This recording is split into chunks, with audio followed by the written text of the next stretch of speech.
Good evening and welcome to United Real Therapy, people. How are we doing tonight, people? How are we doing tonight? First of all, I'd like to say free Palestine, people, free Palestine. Solidarity with the people that are getting bombed, and shame on the people who are giving it political cover, the media class in this country and the politicians in this country who are giving political cover to a genocide and a slaughter of innocent civilians in one of the most densely populated places on the planet and the biggest open air prison. Anyway, solidarity, love to the Palestinian people. Always. My heart bleeds for you. My heart bleeds for you guys. Love, love, love. Right. Welcome, guys. Welcome to the United Real Therapy, like I said, and welcome to the preview of Manchester United versus Fulham, which is taking place tomorrow evening at 6 o'clock at Old Trafford, which is the first time since the derby went that, I think it was February. I think it might have been March, early March. That game where United beat Man City 2-0 when McTominay scored that brilliant long shot from 30 to 40 yards. Since that, there's been no fans in that stadium. No fans in that stadium. So tomorrow, hopefully, apparently 10,000 will be in there tomorrow. Big up to every one of you guys. Big up Harris. Big up Canada Devil. Big up Malcolm. Big up Masji. Let's do it, bro. I really hope so. I really hope so. Big up to Malcolm. Malcolm, do you follow me on Twitter? Message me on Twitter if you're on Twitter, bro. There's no way I can send it to you. If you follow me on Twitter, I can't just send the link out to anybody. So message me on Twitter if you follow me on Twitter. Good evening, man like Samuli. Good evening, Mr. Structor. Fantastic performance by you and the Straight Jacket podcast towards the end. Sorry, you know what? I've got to first of all give a love and shout out to Saeed TV and to Saeed. I lost my temper a little bit because I just can't go along with all this. It's just everything is on Ollie. It's not on Ollie. Casey Stoney quit Manchester United. The women's manager, the women's team's manager quit Manchester United. So when Saeed is just coming on and just saying it's all Ollie, I can't have that. I can't have that because I get frustrated. So I said to him, he was chatting shit.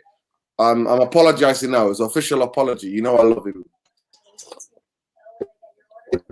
He's here. So I got nothing but love for him. Good evening, everyone. Welcome. I've already said the bits about obviously the horrendous atrocities what we're witnessing in real time. It's still going on. Still going on. Yeah, the bombing still going on. More deaths, more babies, and the media class and the politicians in this country, including the Manchester Evening News, the Manchester Evening News. Yeah. Oh, listen, we already know. Well, forget the Manchester Evening News. The media class as a whole, and the political class, the media class. What I will say on this particular one, me and you have followed this for 20 years now. What I will say is that this one is so bad that even the establishment media are finding it hard to hide, to cover.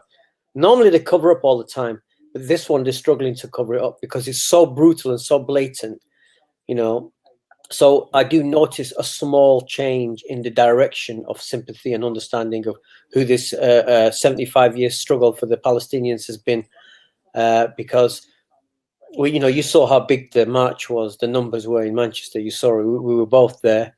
And then you saw it in Glasgow, Coventry, Nottingham, Birmingham, London, never mind all the cities around the world. I don't know, so many cities in America marched.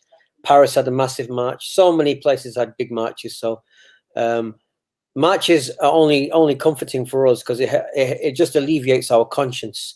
But we have to understand what it's like to be there and understand what it's like to live there. And that video, I don't know if anyone saw that video of the 10-year-old girl who just was fed up. Yeah, that's no one could sum it up better than that. It was the pure innocence of the brutality of oppression and occupation of a people.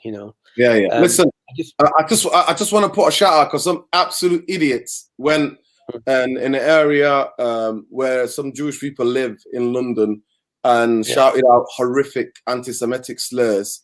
I just want to say to the audience there, do not equate the state of Israel with Judaism or Jewish people. Do not be anti-Semitic. Don't get caught up in anti-Semitic tropes. Do not get caught up in that. If you're saying support the Palestinian sovereignty and Palestinian human rights,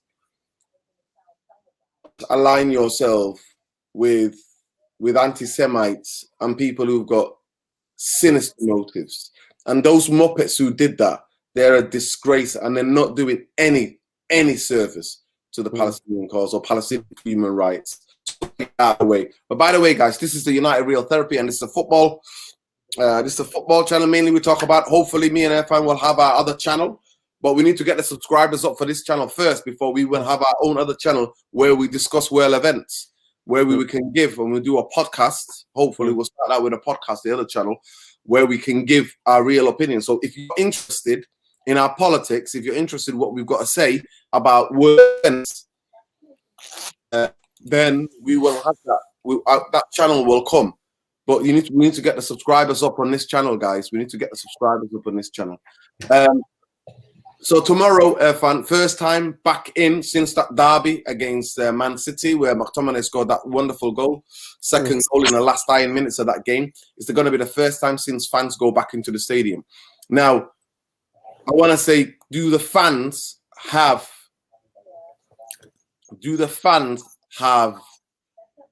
enough cojones to tomorrow to be able to protest and to do some sort of civil disobedience? It's a tough question. I hope so, but I do feel that the sort of what I call the sort of freezer fans, the ones that just want to watch the entertainment and just go home, I think they might sort of just be relieved to go back and do the thing they used to do, was just go and sit there, enjoy their team, and go back and just be supporting on a sort of a level that doesn't go particularly deep like you do, and people who are like people who just care about the team, who know it's never going to go forward without the Glazers out. We have to admit we have a lot of supporters like that, who are more likely to see the demonstrations, etc., as troublemaking. They won't see the wider picture, because let's face it, on one level, it's on the screen. Read that comment. I left that on purpose. Of course, yeah, that sums it up. That's what will work, you see. But whether we like it or not, human beings are creatures of habit. They like to doing the things they like to do over and over again, regardless of whether there's a wider picture, there's a wider a point to look at about improvement of the team and getting better so we compete at the top level. Only certain percentage of fans are going to be like that. A lot of them are just going to be creatures of habit. I've got my season ticket. Let me go. Let me just watch the game. Let me go home. They don't have the interests at heart like the hardcore supporters do. That's just how I see it. You wanted my opinion, I gave it to you. That's how I see it. My opinion. So Medji said, if the Glazers bought Harry Kane and Didi and Varane and give them a chance. So the difference between me and you, right? You have your opinion, brother, and every opinion is valid, because at the end of the day, we all love this club. But at the end of the day, like I said, I've been saying this for a long time. I'm happy for us. Forget about buying players. I'm happy for us to go to Division League Championship. League One. Forget Championship. League One or League Two. For us to get relegated, to get rid of the Glazers. And here you are, Masji. You're not the Masji. Yeah, Masji. You're not the only one. I'm afraid they could buy brand new best 11 players in the world, and I would still want the Glazers out. That's the difference. I've said it. I said it when Fergie left. With Man United ain't going anywhere soon to go and win a league or go anyone close at Champions League. And it's been 8 years. I've been saying that. You've known me for a long time, Irfan, and I've been saying that for the past 8 years. This was under David Moyes. I said it under Van Gaal. I said it under Mourinho, and I said it under Ole now. The fact that they could just go and buy players and silence you, that just shows me that you don't genuinely understand how a football structure, what its football structure means to assist to a club and a vision and the long-term vision and success, what that means. Buying players here and there, you think that's going to solve problems. It is beyond me. And now we're linked to Harry Kane because too many people want to do clickbait and think, oh, Harry Kane did not say he wants to go to United, he said he wants to stay in the Premier League. Harry Kane, most likely, if Tottenham fans might hate him, they might really hate him, he could possibly go to Chelsea because he wouldn't stay in London. Why would he want to leave? And if he's staying, he would go to Man City because he'd be guaranteed trophies. Do you understand what I'm saying? A guy who's been starved of trophies would most likely go to two places where he, because realistically, the two football clubs are set up to win trophies. Everything about the two football clubs is about winning trophies. The structure, the manager, everything is about winning trophies. So why the hell would he come to Man United? Why the hell would he want to choose Manchester United, who are not going anywhere time soon to go and pick up a trophy, especially for the Champions League or the league title? For expressing that opinion, because it sums up a lot of the fans. I want to now get in the comments if they're gonna give me if they're gonna get me a ticket for tomorrow's game. But most likely, I'm just living in hope. You know what? I'm not really thinking, oh yeah, definitely gonna have a ticket. But somebody said they'll shout me. They might be able to get one. What I would say is in the comment section, how many of you guys agree with this comment? Just put agree or disagree. Let's do that poll quickly now. There's about 25 of you watching the channel. Please like, share, and subscribe. If you don't like and share and subscribe, the channel is not going to grow. We won't be able to build the community. This is the headquarters of the Glazer Art campaign, people. And also, I want to report on a fantastic news while we're here. Fantastic news of how much not a penny more has been successful. It's been amazing, Evan. Have you heard about that, Evan? Not a penny more. I posted it again today. Not a penny more has been absolute success. To get the Glazers out. Have you seen that? About do you know about Not a Penny More, where people will go down and then where then basically going and tagging. So for example, all of the different major sponsors of Manchester United, and if, for example, Adidas, all you have to do is go and say, click on Man United shirts, Man United merch, click to go and check out, and then just don't buy and just exit. What that does then, it costs the sponsors, because they have to Google. It's all done in Google, obviously. Costs the sponsors much more money, and with the time that Not a Penny More campaign's been going, it costs a couple of million, like millions, to the sponsors, and it's damaging. And if it continues, it can cost into the hundreds of millions if more fans do it. Do you understand what I'm saying to you, Efan? You silence yourself. Yeah, sorry. I'm amazed because it sounds like an amazing idea where you hurt the pocket of the sponsors. It's incredible. I'm amazed that you can actually pretend you're going to buy something and they think you're going to actually, put the mechanism into place, but you're actually not. And it's actually hurting the sponsorship. I think it's a brilliant idea. I'm quite shocked it hasn't come up on my Twitter feed. Ooh, somebody's reported it. Somebody reported it. That is quite sinister. That tweet is unavailable. Ooh, sponsors fighting back. Wow. Mm. Looks like sponsors might be fighting back. Mm. Here we go, Efan. I've got it here. So as I'll read a little bit. It says, anti-Glazer fan campaign could cost Man United sponsors millions. Media works, right? So this is the media works, which are a digital analysis of United fans, not a penny more campaign suggests online targeting of sponsors Google ads could rack up to millions of pounds on online overspend. Manchester United club sponsors could be facing a digital advertising bills running into the millions, according to new evidence. Global brands like Nike, like Adidas, Chevrolet, Tag, Hanwha are being dragged into a not penny more campaign, anti-Glazer fan campaign, which comes off the back of the Glazer to become the founder members of the third European Super League. Now the protesters are appealing to fans to click multiple times on any Manchester United 50 listed sponsors Google ads. The action of clicking on online ads immediately threatens to rack up worrying bills for the club sponsors, which one digital specialist says could very easily run into the millions of pounds. Media Works, the future-facing digital marketing agency headquartered in the north of England, has been analysing the digital impact of the action from Manchester United. Watch has turned into its sights on the club's commercial partners. CEO and founder of MediaWorks, Brett Jacobson, said, when looking at the digital evidence, it is very easy to see how this could very quickly start costing Manchester United sponsors a lot. This could easily run into the sums, comfortably into the millions. We have already seen one major sponsor back from the New Deal, and this move by the fans to like some digital dynamite, as it means to remove as owner of the club, has every possibility of having a desired effect.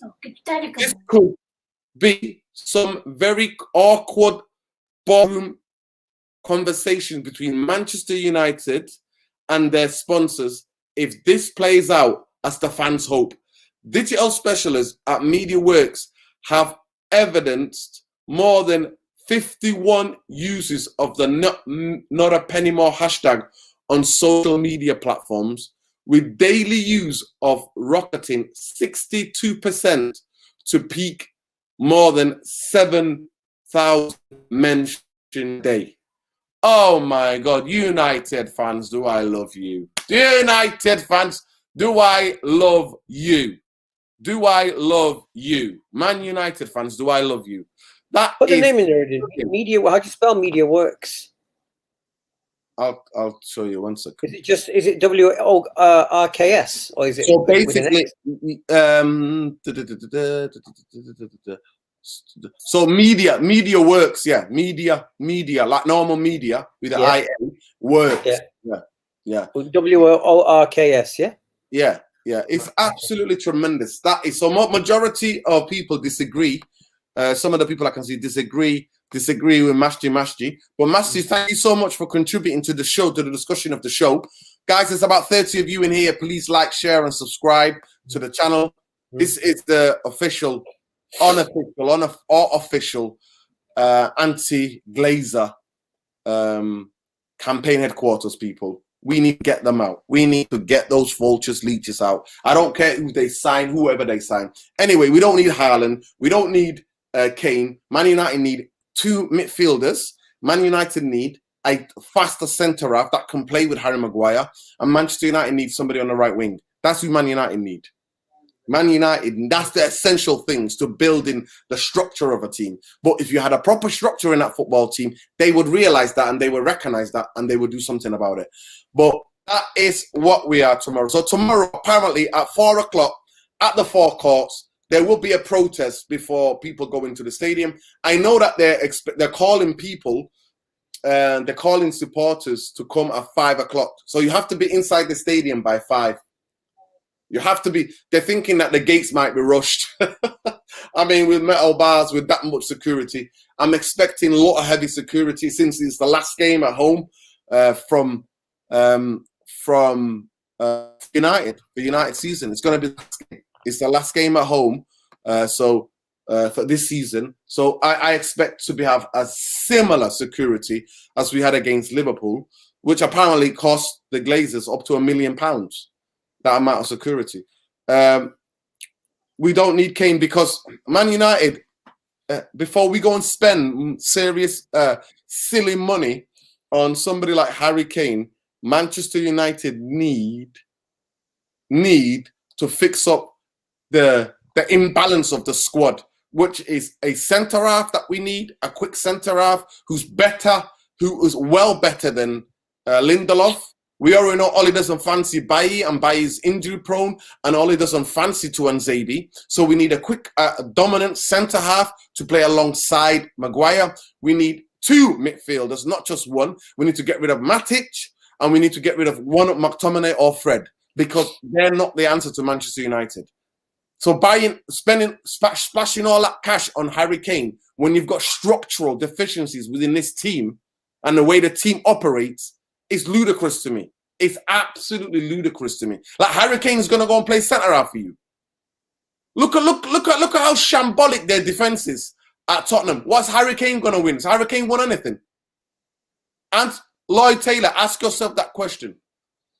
Why can Harry Kane be successful? Spurs have a decent team. Spurs have a good decent team. They've got decent attacking players. Why? Because they don't have dominant centre half and they don't have proper holding midfield players. They don't. They don't have that. They struggle. They're imbalanced like Man United. The last balanced team was under Poch when they went to the Champions League final. And even then, they were quite lucky. So come on, let's get real, people. Educate yourselves, please. Don't just watch football. Watch it and look at your team and see where we lack the most. We do not lack goals. We scored goals. Our midfielders score goals. I mean, Bruno is cracking up goals. I know he takes penalties, but his assistant and goals are up there. Rashford has scored goals. Cavani's been banging them in. Greenwood has found goal scoring form. No, this is the thing about it. All of those, the forwards that I've mentioned, if we have a proper CDM, if you got a guy who can pass the ball, if you got a sitting guy who can protect the back four, if our defense is tight, we'll score more goals because we will have a lot more of the ball. We'll be more attacking as a team.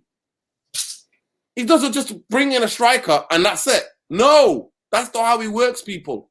But anyway, Irfan, give me your 2 pence on what I was just saying about Harry Kane. Yeah, but Nuruddin, I understand why. Look, I understand why people are talking about Harry Kane.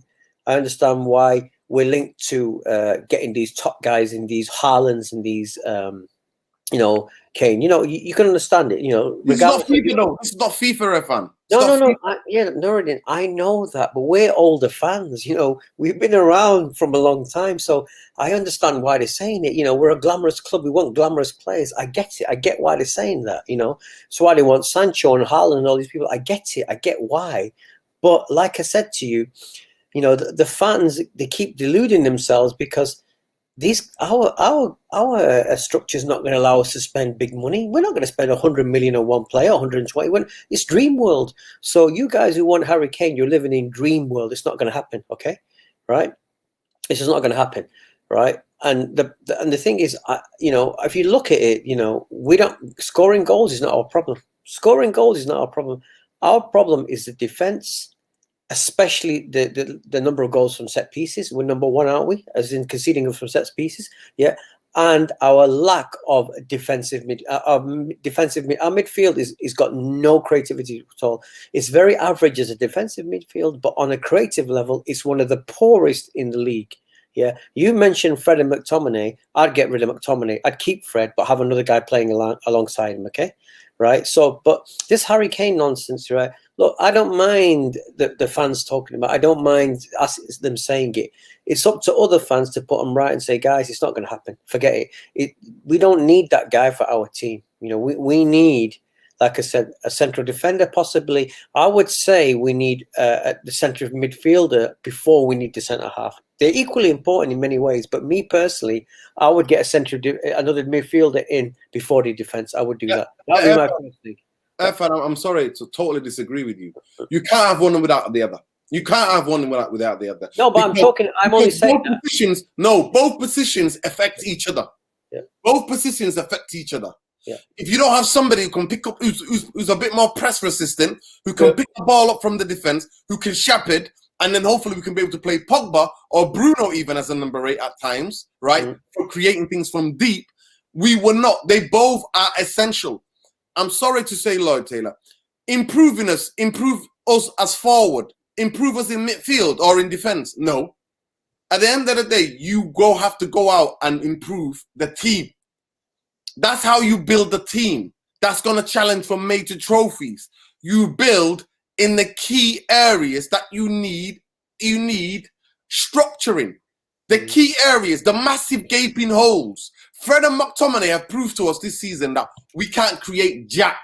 We do not create absolute jack when the only times that when Fred and McTominay work is when we play low block and everybody's tight and together. That's when we play. When we try to go on and contend the game and try to fight for the ball, we get found out because they can't pass and both of them can be easily pressed. So ask yourself the question, okay? If Kane is so good and wonderful, look at the players Tottenham have. Tottenham have a decent team. Why is he not? Tottenham lack in midfield and Tottenham lack in defense. That's been Tottenham's problem this season. It's their defense and midfield. And obviously, Jose's tactics as well don't help. But that is the biggest reason why. Even of the Pochettino, Tottenham, when he did the best he could, he took them up there as much as he can. But don't not get it twisted. Harry Kane just coming ain't going to solve all of our... Harry Kane hasn't got a magic wand. I know some of you, I know that you don't want to hear that. You don't want to hear that, people. But Harry Kane... And if you telling me now we signed a world-class centre-half, a world-class CDM, a world-class winger, then we get Harry Kane, then be like, yeah, Harry Kane then we'll have striking options. Then I'll be like, okay, let's get Harry Kane. But Harry Kane ain't the first. He ain't the second. He ain't the third even. We are unbalanced. We only attack on one side. Everything becomes so predictable. Imagine switching a play to somebody who's decent on the right. Someone like Neto. Somebody like Rafinha from Leeds. I'm sorry. But you need football directors to even think about buying Rafinha or Neto. We haven't got a football director, a proper one. We got these jokers that they put in, you know. Love to Mohammed. Love Libya. I'm glad that everything's peace in Libya. That goes out to finally. I'm hearing some good news and I'm hearing good things. So peace, that country can go back to peace and prosperity. Nothing. We wish nothing for you but peace and prosperity. I know, trust me. I know how it feels to experience civil war and it's devastating. You know what? We don't just lack. Listen, they're not good enough. You could coach all day. They're not good enough. Lindelof has shown you he's not good enough. He's not good enough. I'm sorry to say. Physically in the air, he gets bullied. On the floor, he gets bullied. I'm sorry. He's not good enough. Let's not get carried away, people. He's not good enough. Lindelof is not good enough. You ain't winning no league titles. You ain't challenging going to no Champions League, right? I've been saying it for a long time. And then Roy Keane said it. Everyone's like, oh, yeah, Roy Keane said it. We've been saying this for a long time. Roy Keane is like, welcome to the rave. Welcome to the dance. You finally arrived. Most of us have been there for a long time. We ain't winning no league or Champions League with McTominay and Fred or Harry Maguire and Lindelof.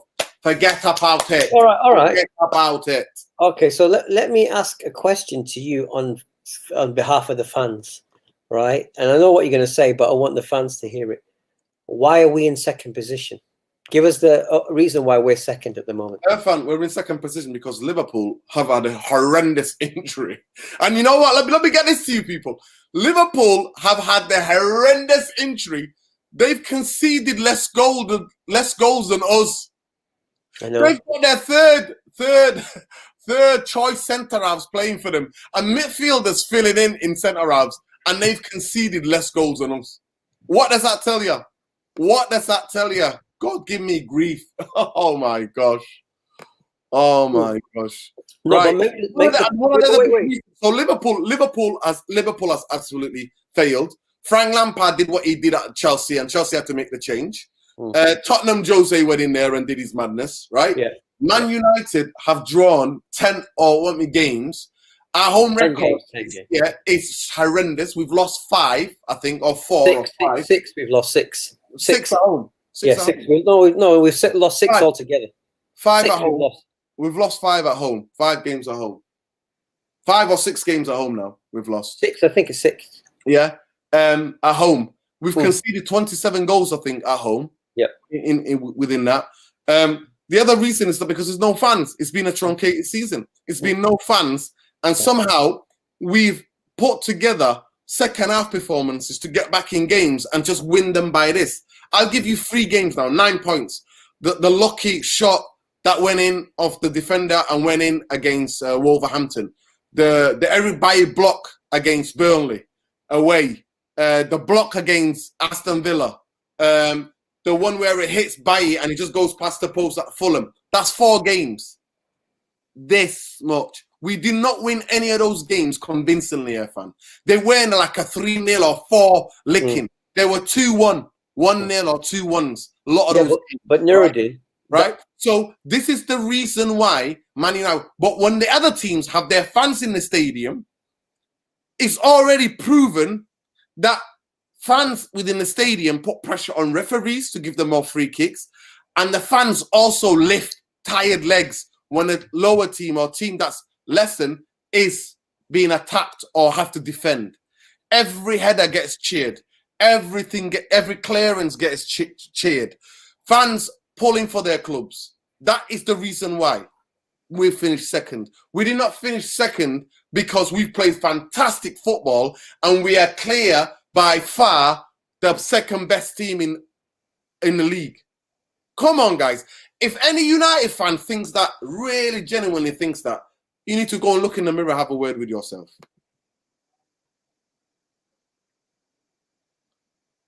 You need to go and go to the mirror and have a good word with yourself. Well, obviously, some fans think we're doing well because we're second. You know, they think we're doing well. What I would say, I'm going to tell you, we finished third, right? We finished third last season by goal difference. Chelsea, by goal difference, and Leicester crumbled. Remember, Leicester had about 4 or 5 injuries, and they crumbled. And that's why we got to the Champions League. We got found out when we got to the Champions League. What did we do? We beat PSG. We smashed Leipzig. Then what happened after that? We got headed out. So please, come more arguments. Come up better. Come with better arguments, man. We are not by far the second best team. It's the collapse of Liverpool. It's the collapse of Chelsea with Lampard and then Tuchel. And Spurs with Jose.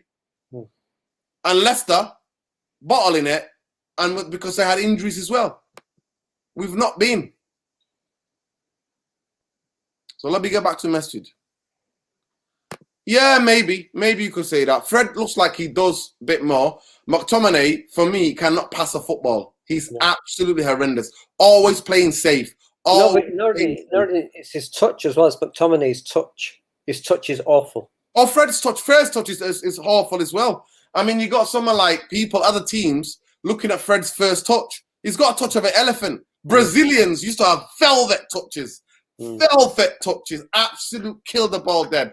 That's why when people say to me, is he Brazilian or is he from Stoke? I'm like, I don't know. Guys, there's nearly 40 of you in here. Please like, share, and subscribe to the channel. If you like the video, more people will be able to see it. We're going to now come on to the preview for Fulham. So, Irfan, I'm asking you, we've got 2 games left. Then it is D-Day then. It is the final. For the first time, this team, Ollie's team, has been there for 2.5 years, nearly 3 years now.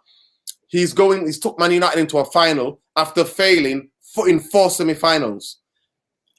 Now, all according to reports, that Harry Maguire looks like it's a hit and miss. And most likely, when you're strapped and you're in a boot like that, I don't want it to become like Harry Kane was when he was totally, totally not fit, match fit, and just got thrown in. And the guy who actually scored the goal that took Spurs to the final got dropped. I don't want it.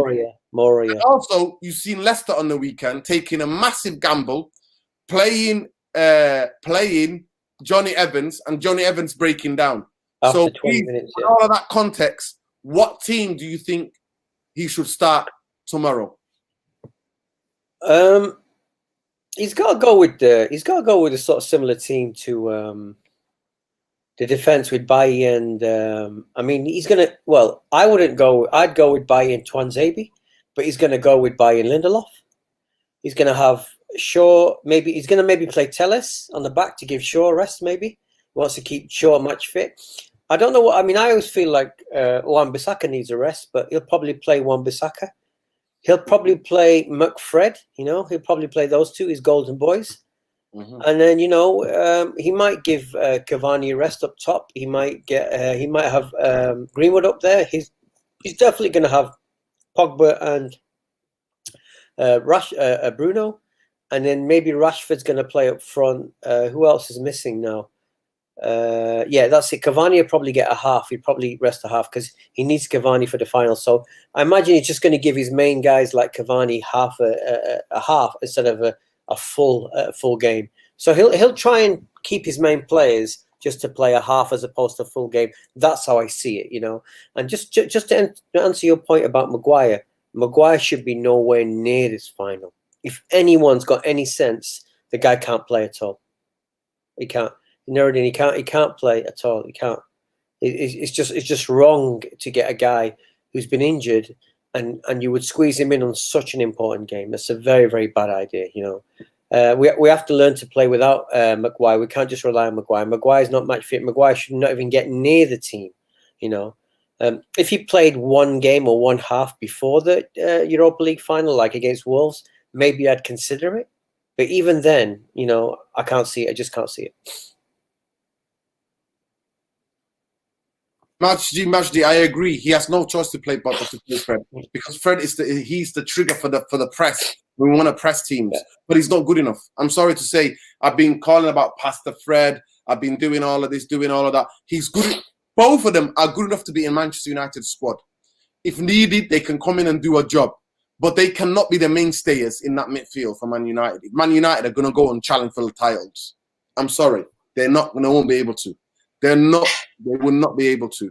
Brilliant comment here from Joel Abraham. How can Fletcher, as a former midfielder, not see the issues of McFred? If you don't sign the CDM this window, then a new structure has failed already. Of course he has failed. Of course he has finally YouTube. Man, like, yo, come man, Hakeem. Come man. What are you talking about? We've been here for about a month now, a month and a half, bro. Where have you been, bro? It's you that's not been here, bro. Big up yourself, man. Big up your chest, man. Big up yourselves. Big up to every one of you in here, by the way. Big up for every one of you. And like Irfan said, I'm not willing to risk a player. If Maguire doesn't play at least a half or 60 minutes in either of these two games, then he's not going to be fit for the final.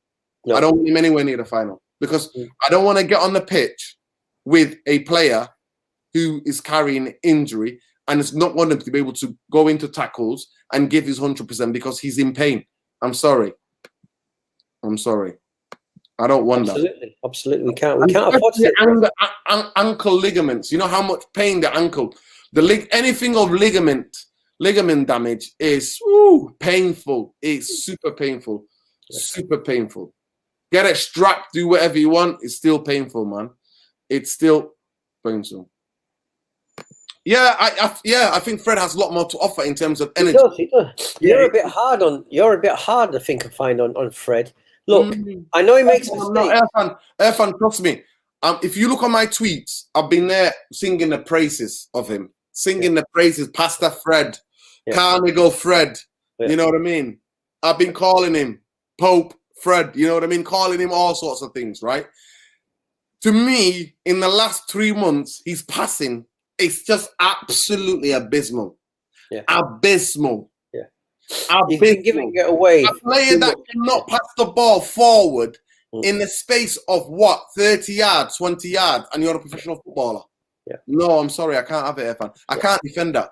So I know already he will not be the guy who's going to help us win the title. But I'm not saying that, Nuruddin. I'm not saying that his passing has been very, very poor. Now, let me ask you a question, though. Has Fred's passing been very poor since the day he arrived? Since he started playing regularly? No, not to that extent. Not to that extent. Not to that extent. When he first got on the team, when Ollie came, he got into the team, and Ollie gave him 8. And by that time, we were desperate. You know what I mean? We were, all of us were like, we started feeling, so bad when McTominay got injured because he was on form. Yeah. But when he's on form, he's brilliant. Yeah. But I'm sorry, you have to be able to pass the football 20 yards at Man United. All right, so wait a second. So Samuli is saying that's why, like Matic, at least he can pass the ball. Yeah, Matic can pass the ball, but his legs are gone. His legs are gone. His legs are gone. His legs are gone. I'm sorry to say, but his legs are gone. You know? I've already come to that. We finished higher than them. I already explained that. Yeah. I already explained. Yep. And you check it. Check it, Lloyd Taylor. Please go and check it. We finished higher than Chelsea and it was the last game. We went to the last day at Leicester. We had to beat them. And then we finished by goal difference above Chelsea. You know? That's what we did. That's what we did. If Harry, wait. We didn't. We got sidetracked because we started listening to getting to the viewers' comments. You asked me the question about the team is going to play. Yeah. So let me ask you what the team is going to play tomorrow. How do you balance the next 3 games now? The one against Fulham, the one against Wolves, and then one against Villarreal in the final. How do you balance the squad? I think he might do half and half tomorrow, because then to keep some fresh legs, because obviously it's been a very truncated season. I think he might pull out. He might pull out the team that's going to play in the final tomorrow. You think so? I think so. I think he might play that team, and then against Wolves, the last game of the season against Wolves, just play, mix it up a little bit, play. Yeah. A couple of them may be able to play because we've got 4 days. I think it's 4 days before. So it's a Sunday, then we play on a Wednesday, don't we? It's a Sunday's the last game against Wolverhampton, and then we play on a Wednesday. So we've got Monday, Tuesday, Wednesday. You know what I mean? We've got, Monday, Tuesday, Wednesday. We've got 3 days basically, and then Wednesday starts. So at least there's a 2-day rest. You know what I mean? In between the 2 games. So I think he might start that. He might start that team. He might start the same similar tactics or shape, and he might think, okay, that's secure. I think second place is secured because I can't see Leicester. Well, I can't see Leicester. Maybe Leicester beating Chelsea tomorrow, and then also beating Spurs. I can see them beating Spurs, but I think Chelsea would want a revenge. Yeah. For tomorrow. Yeah, Martial and James are back. That's the other news as well, Irfan. From all his press conference, Martial and James are playing are training with the rest of the staff. Training with the rest of the players. They're back into the bigger group. So yeah, we shall see. But that's what I think. And then I genuinely think he will rest players against Wolverhampton. But okay, I'm just thinking, learn from the lesson you did. You took out the whole team because obviously we played on a Tuesday, then on a Thursday, 1 day break. So maybe you should just play 2 good teams against those 2 and win those games convincingly, go on a confidence, then go and play in the final. Because after that, it's the end of the season. It's the last game. That's the last game of the season. Just that little bit more energy to play 3 games and then see you later. You're off before they all meet up for the Euros. Those of you who could go to the Euros. Big up to every one of you guys in here, man. Big up to every one of you guys. Please, the algorithm will not be able to show people to be able to watch the video. So please smack a like it's one of the Glazers' faces, man. You're just giving him a little pat on the face. Smash it. And those of you who might be more prone to more hardcore stuff, MMA, give it, give it a real fist. Just pretend that's Avram Glazer's bald head, man. You know what I mean? Smack it on there. Smack it on there. Like and subscribe, people, if you're not already subscribed. We need to build. We're on our road to 2,000 now. On the road to 2,000 people. And like I said, if you get one or two of your friends to subscribe to the channel, that only builds the community. That only builds the community. Like I said, I'm definitely going to do a proper ringing call-in show. So big up Malcolm on this one. Malcolm came on last time. Who else came on? Malcolm and Deco 90. Yeah, we had both of them on here. So I'm hoping to have more of you guys to come on and have your say and give your opinion on the state of Man United. So that's the team. Fulham are down. The players will be more relaxed, and that's when they can be a bit more dangerous. And our record at Old Trafford has been horrendous. So we'll see tomorrow how much the fans. In terms of Ollie's comments on today's press conference, one of the journalists asked the leading question and said, "Oh, did the protest affect the players?" And like, well, yeah, but that's what they are. They're professional footballers. Of course, they're only human, but they have to understand this campaign is not about them. It's about the owners. And I know for 100%, some of those players know that our owners are crap. Some of them are glazers out. Some of those Man United players are glazers out. Don't get it twisted, people. And that's what Ollie said. And people were like, try to blow it up. You know, the Ollie Out Brigade, they're blowing it up. Oh, Ollie said this. No. At the end of the day, I will criticize Ollie when he says, oh, they've backed me, when we know they haven't backed him. That's a lie from Ollie. You know what I mean? When he says he has a good working relationship with them, that's his opinion. That could be true. But when he says they've backed me, I'm like, Ollie, you've gone too far now. You need to just scale that back, lad, because you don't want to get people like me who are not Ollie in or Ollie out. I just judge the games. That's what I do. I look at the games and think, do I think Ollie's done some remarkable, fantastic things? 100%. 100%. I think Ollie's done some remarkable things. And it's a testament to Ollie's character and as a manager, what he's done working with these imbeciles. And you see, Casey Stoney, she was like, "Nah, I can't stay around with this." That's the women's team's manager. She was like, "I can't do this, man. I can't go. This is Man United." And everybody's like, "Ooh, you're the manager of Man United women's team." And she's like, can you imagine to her friends? Actually, we get treated like shit. We haven't got any facilities. We play. We don't even play in Manchester. We go to Lee Sports Village, and we have to walk like so many miles. And then the training facilities at Carrington are not that, because it's not set up to host the men's team and the women's team. It's not set up for it. And actually, Man United are shambles. How embarrassing is that, Irfan? No, it's very sad. Other fellow managers, from the country, and like Everton, Everton women's manager, you know what I mean? And they're like, "Oh, Man United, wow, she's a fantastic coach. She is an absolutely fantastic coach." At the end of the day, guys, yes, like I said to you, we're gonna do a political, but bro, Canada Devil, if you guys don't get the numbers on this channel up, I won't be able to start the other channel. So it's up to you guys. If how much you guys want it, you're much as part of this channel as I am. To me, this channel is not about me or Irfan or Mighty Mundo or Hosseini Oli Bumbaye, who come on here. It's not about that. It's about us as a community. You're not gonna get here. We don't do any sanitizing, any cuddling. No, he's here. It is raw. It is real. It's therapy. That's what when you go and see a therapist, they say to you, "Give me your true feelings, how you truly feel." No sitting on the fence. No none of that business. None of this pretending. None of this try to play real politics and going, well, Nuruddin, but some therapists will do that. Some therapists will give you just the what you want to hear. Yeah. It's the wrong therapy, man. Yeah. That's the wrong therapy, because that in the long term doesn't help you. That doesn't help you.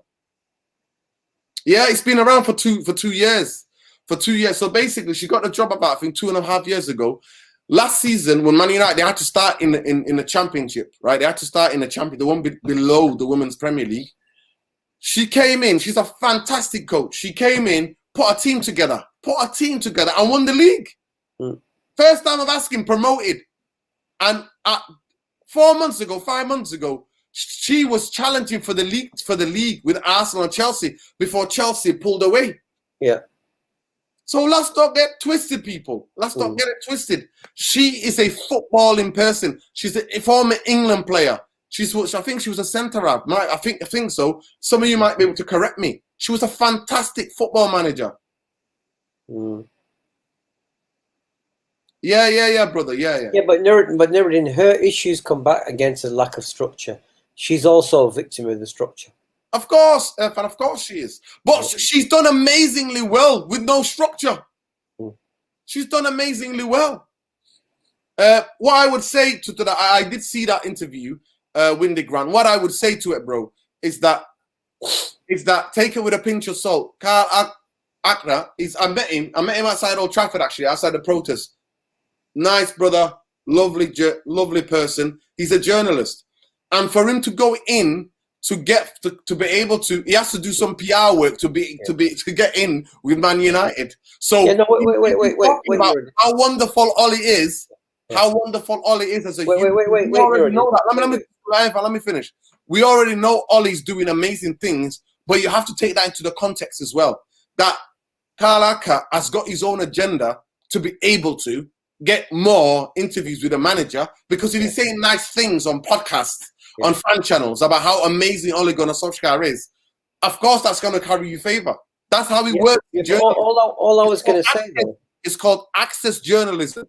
Yeah. Access journalism. You don't criticize, you don't say anything bad about the manager, about the manager or any of the directors or anybody running the club, and you get carry favors. That's how it works. It's how politics works. Yeah. No. Wait. Well, I was just going to ask you a question. You see, what you just explained to the listeners, the viewers, is that they might not understand that. And all I was going to ask you is say, look, to explain that a little bit more, because I know what it is. Access journalism, the way you get to speak to big corporations and big companies is if you behave nicely with them and they know you're a yes person to a degree, they'll let you in. Otherwise, if you went to interview Nuruddin, it would be a flat refusal. No, we don't deal with this guy, because this guy says things that are not good for our brand. It might be truthful what Nuruddin said, but it's not good for our brand, so you'll never be interviewed. So what you're trying to say, really, I was just underlining your point, is that you only get to interview the high structure of Man United if you're a nice person who says nice things, who will not question the structure, who won't ask deep, tough questions, because you'll never get access to interview them again. That's how the journalism works. That works in every field of journalism. That's how it works. Real journalism is finished. It's over. For corporations, it's finished. It's completely contrived, completely controlled way of using the news, because this is how corporations exist. They control the agenda. So a real guy like Nuruddin, etc., would never be allowed access to ask questions. That's just how it is. I never want to interview. I'm telling you now, regardless where we go with this channel, with this adventure what we're on in United Real Therapy, I never want to. The only ever journalists that I would ever invite on this channel, if any of them want to come on, would be ones who write proper stories, who tell it as it is. Because I'm not that way inclined.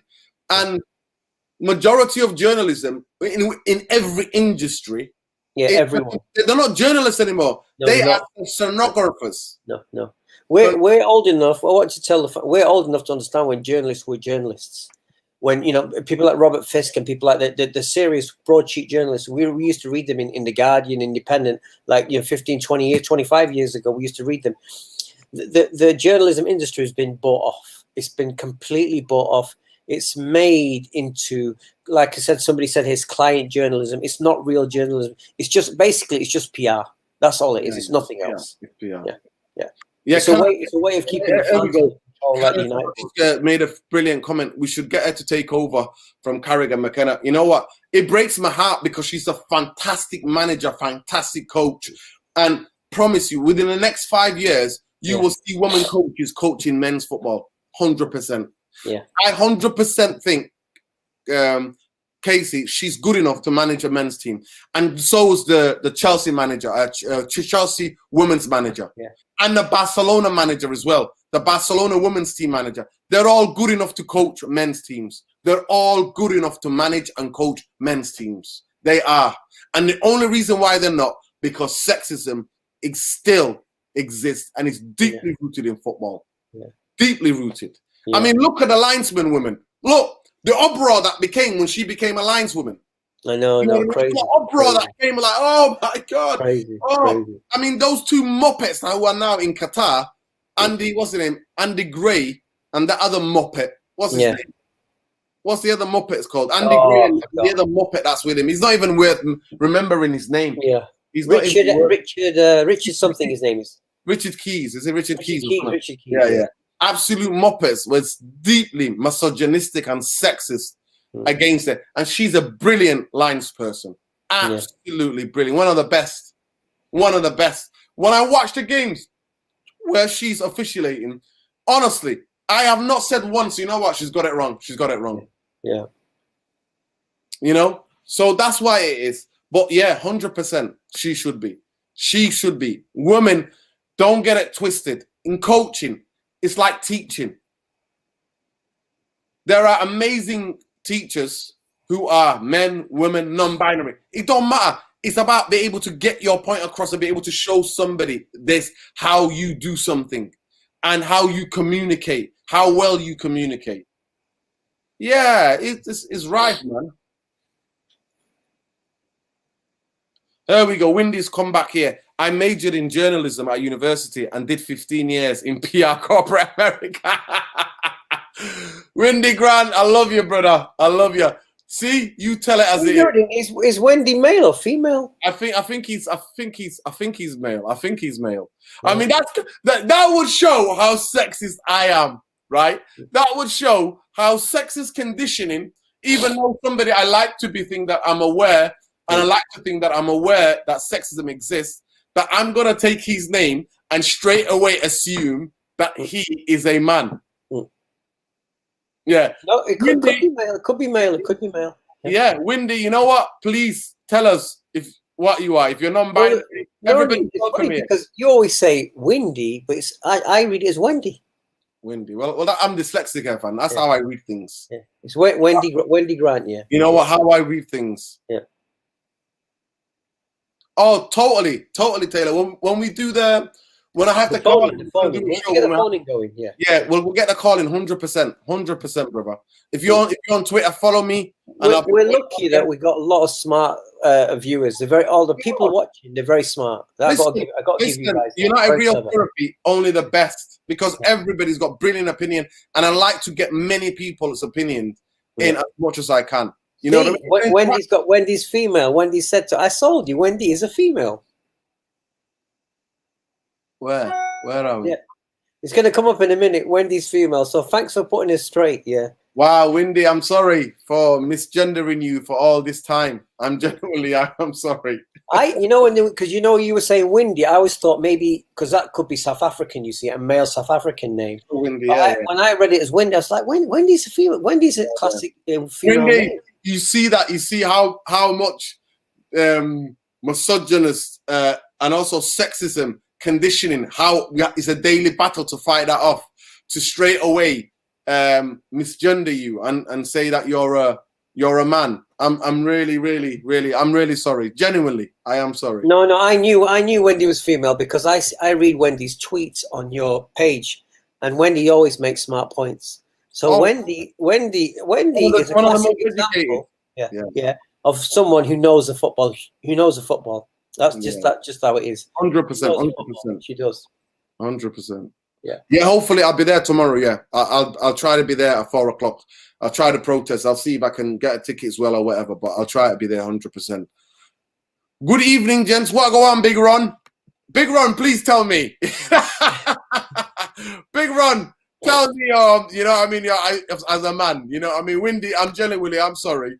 But Big Ron has got to be, you know what I mean? If Big Ron is, then you're having me on. Windy, can you please tell us when you started supporting Man United? That'd be a good question, yeah. Airfan's Twitter, Owas can. is Irfan Rainy. Yeah. Irfan Rainy, yeah. Irfan Rainy, and like my friends say, he's the sheikh of the dance floor. That's what my friend. I mean, if we ever do a show on music, if we ever teach about what the fans don't understand is that we've got other skills, very, very deep skills apart from Man United, but a lot of the viewers don't know that yet. We got proper therapy to get away from Man United. We could teach you about the history of music, and we could teach you about the history of politics. But like I said, that will come in time. Yeah. Listen, that channel is almost there. The podcast, I already got the name for the podcast as well. I've already got the name for the podcast. So it's up to you guys. If you really want to hear our political views, you want to hear about culture. We're into culture, music, arts, and film as well. You know, when we talk about film. Yeah. We could teach about film, music. I've had a record company for 25 years, so I know music inside out. So. I'm massive into independent and world cinema. 15 years, 6. No, so actually, we could teach you, more than that. Maybe over 20 years of watching world cinema. Yeah, you know what I mean. So I don't know. I know what I like. But the point is that we come from different perspectives. We're not postmen, without respect to postmen. No, listen, I would love to be a postman at the moment. No, but you know what I mean? We're not coming from a mainstream perspective to football. Coming from left field. I mean, I've been supporting Man United when Dave Sexton was the manager since the 70s. So showing his age now. He's showing his age. He's showing his age. Dylan Jordan says, what do you think about Kane waiting to leave Spurs? Do you think we should go for him? We've been through that one. Oh my God, Dylan, let me just recap, Dylan, we've got positions to worry about. We've got centre half. We need a world-class centre half. We need a world-class midfield player, as you know, a CDM. We need a fantastic number 8. We need to get rid of one Scott McTominay or Fred because their squad. Wait, not get rid of him. Just understand we need to replace him. No, we need to get rid of one of them. One of them has to go, Irfan, because we want to get 2 midfielders. If Manchester United want to challenge for the Champions League and for the league title, Fred and McTominay, one of them has to be squad player. The other one has to leave the club. Yeah, that's what I mean. He has to be a squad player. We need to get 2 midfield players. And then we need a right winger so that our team's balanced. So when we attack left-hand side, we can switch the ball to the right. Wait. One other thing, Nuruddin, one thing that you never mentioned is we also need a replacement right back. We need a replacement right back. Like we got Telles. I've got listen. Wan-Bissaka needs a rest. Listen, Wan-Bissaka just need a rest, and 100%. But he's not being used this season. But Brandon Williams is not brilliant, but he can cover. And at the moment, actually, today we were linked with Trippier. Trippier is the guy that we've been linked with. So Trippier is the guy. Kieran Trippier, very boy. Yeah, and he's from Manchester. His family are United fans. Very United fans. He used to play for Man City. He is the guy who's basically coming to the guy that we've been linked with, and that's a strong case. Him and Wan-Bissaka to fight it out, and he's it's good to have an attacking fullback and a defensive fullback. So yeah. So let's see what Windy says. I was born. He's a Trini. She's a Trini. She's a Trini woman. Trini woman. I moved to the US, lost touch with football and cricket because of the crap in the US. My family appalled at that, and my family support United. my family's appalled that I support. Who do they support? That's the question we want to ask, Windy. Who do they support? Windy, I could do a cricket show. Cricket is my other thing. I'm very deep about cricket. So you should set up your cricket YouTube channel, man. I'm telling you. You need to set up a cricket YouTube channel. Definitely. You need to set up because Irfan knows a lot about cricket. He is absolutely cricket crazy.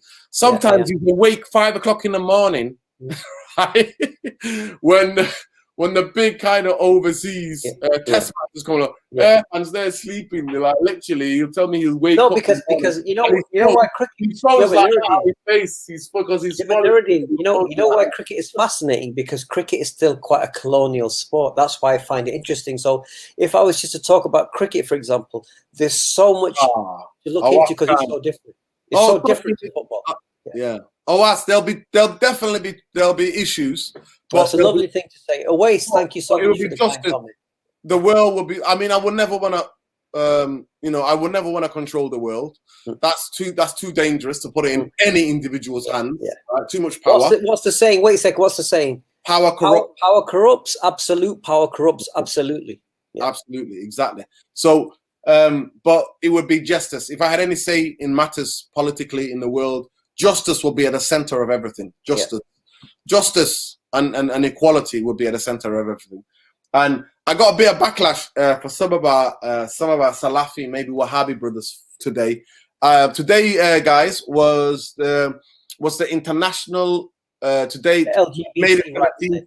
Today was the International LGBTQI plus day. So it was day of raising awareness of homophobia, biphobia, transphobia, and all other phobias concerning LGBTQI plus.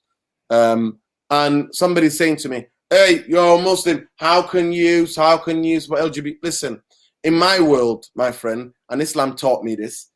Everybody. I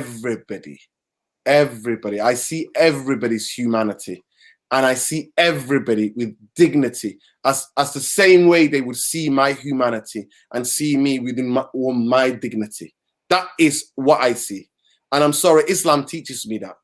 And whoever you were to judge where people love each other because they're the same gender loving people have anything or causing you stress, you know what I mean? Love is love at the end of the day.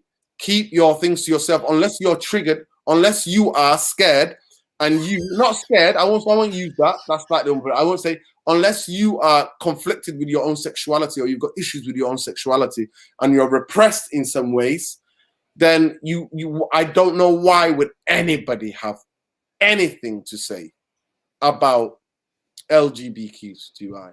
Why would anybody to say that? Anybody? And one thing I would say to you guys, there is nothing new in the human condition. I'll repeat it again. There is nothing new in the human condition. Gay, bi, trans, LGBT, they've been in all of our societies from all four corners of this planet. All four corners of this planet from day dot. From day dot. That's what they are. I never chose to be straight. I never thought, oh, you know what?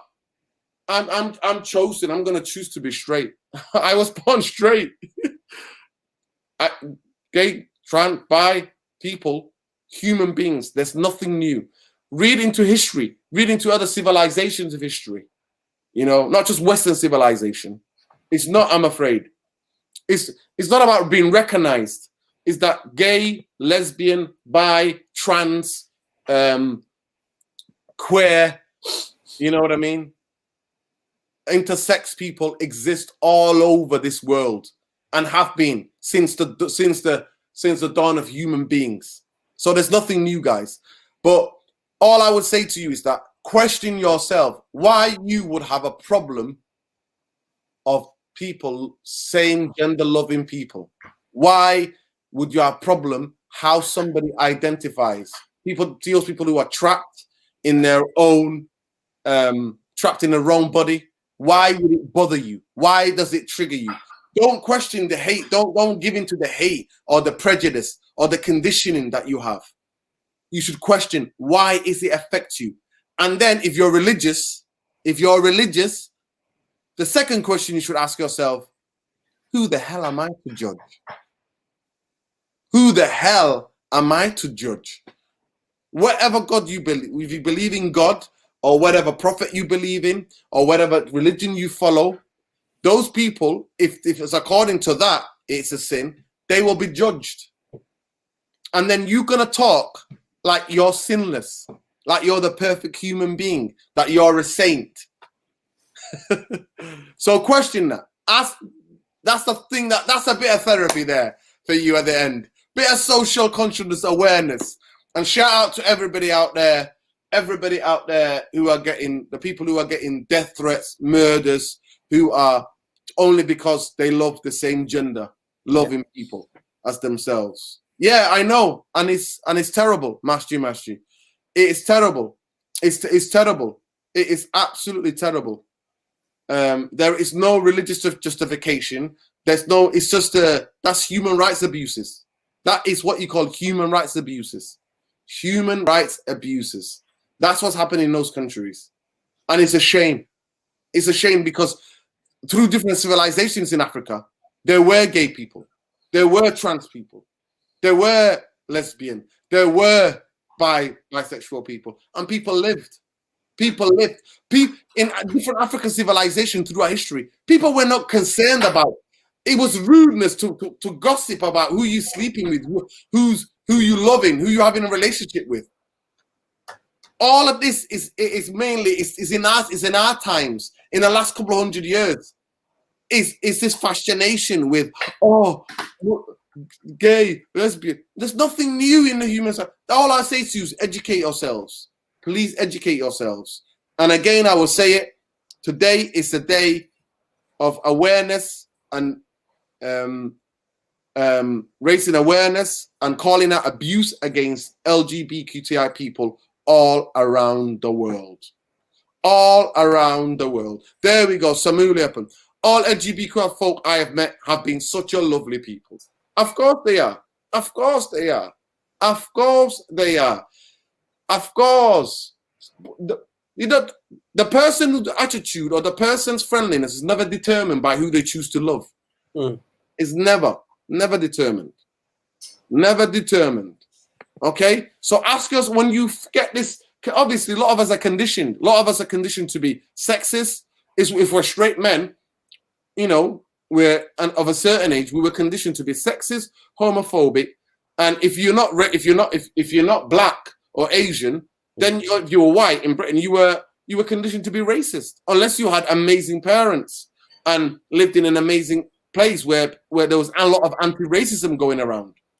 As a kid growing up in Moss Side Wisham, South Central Manchester, I grew up seeing all of the beautiful in all of the humanities, and all the humanities of all different people. People who were working in the play schemes, you know what I mean? And who were like, no, sexism, calling me out on sexism, calling us out if we were ever homophobic, because we were conditioned. That's what it was. In a city, fam, I remember when I came to this country, queer puff was a thing that was said regularly on the playground. So anyway, guys, we've gone on far too long. But like I said, shout out to our brothers and sisters and non-binary people and trans people. Solidarity. Solidarity. Always stand against hate. Always choose love, compassion, right? If you want the world to get better, people, if you want the world to get better, you need to have compassion and love and stay away from hate. Do not mirror hate. That doesn't mean you don't fight for justice and equality. That doesn't mean that. Hate. If you fight for equality, justice, you're not fighting to hate somebody. You are fighting for equality and justice, right? But push out more compassion and more love. Be the change you want to see in the world, people. Irfan, thank you so much. We're not going to try to pick the team tonight because we don't know what Ollie's going to do, because it's the last 2 games of the season before that big final. But anyway, guys, I'll be there at the protest tomorrow. Hopefully, if Irfan can make it, he'll be there as well. And then we'll let you know if I got a ticket, if you got in, or if not, I'll be here watching the game, and then we'll go live for our match reaction. But anyway, peace, love, light, win, lose, or draw. Glazers out.